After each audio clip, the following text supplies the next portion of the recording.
วัสดีค่ะ คลิปนี้เป็น Special Tool คลิป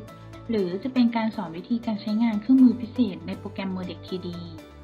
โดยหัวข้อนี้นะคะจะแนะนำเกี่ยวกับเครื่องมือ Gate Location Advisor หรือการใช้ซอฟต์แวร์ช่วยในการหาตำแหน่งเกตที่เหมาะสมที่สุดค่ะ โดยเครื่องมือนี้จะเป็นหนึ่งใน Pre-processing Tool ที่ช่วยในการออกแบบตำแหน่งและจำนวนเกตให้เหมาะสมที่สุดเพื่อความสมดุลในการไหลค่ะ เริ่มต้นโดยสามารถกดเข้าไปในขั้นตอนที่ 2 หรือขั้นตอนการสร้างระบบ Runner จะมีเครื่องมือ Gate Location Advisor จากนั้นคลิก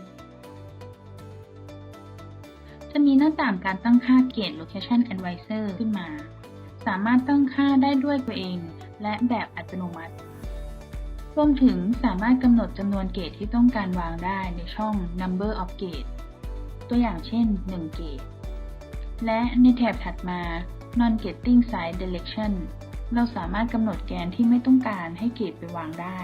อย่างเช่น ไม่ต้องการให้เกตอยู่ในแกน x บวก ก็เลือกที่ x บวกค่ะ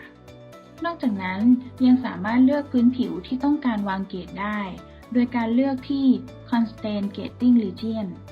จะมีให้เลือกทั้งพื้นผิวที่ไม่ต้องการให้มีเกตวางอยู่ หรือเรียกว่า Non-Gating Region ค่ะ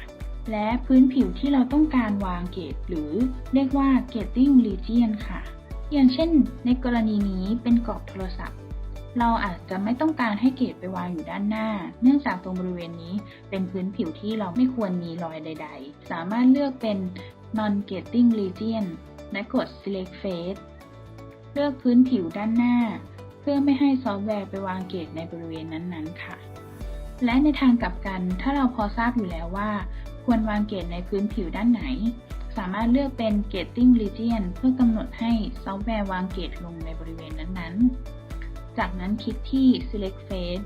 และเลือกพื้นผิวที่ต้องการวางเกตได้อย่างเช่นต้องการให้เกตอยู่ในบริเวณด้านบนก็คลิกไปที่พื้นผิวนั้นได้เลยค่ะจะปรากฏแถบสีเหลืองจากนั้นกดติ๊กถูกจะขึ้นเป็นแถบสีแดงจากนั้นคลิก Apply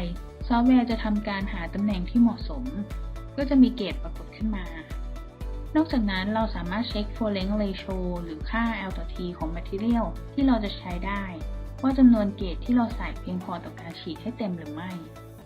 สำหรับการใช้งานฟังก์ชัน Gate Location Advisor ก็จบเพียงเท่านี้ค่ะในส่วนของคลิปต่อไปก็จะให้ความรู้และสอนวิธีการทำงานเกี่ยวกับฟังก์ชันต่างๆในโปรแกรม Modex TD ค่ะ We are Moldex 3D 2020, Beyond Simulation.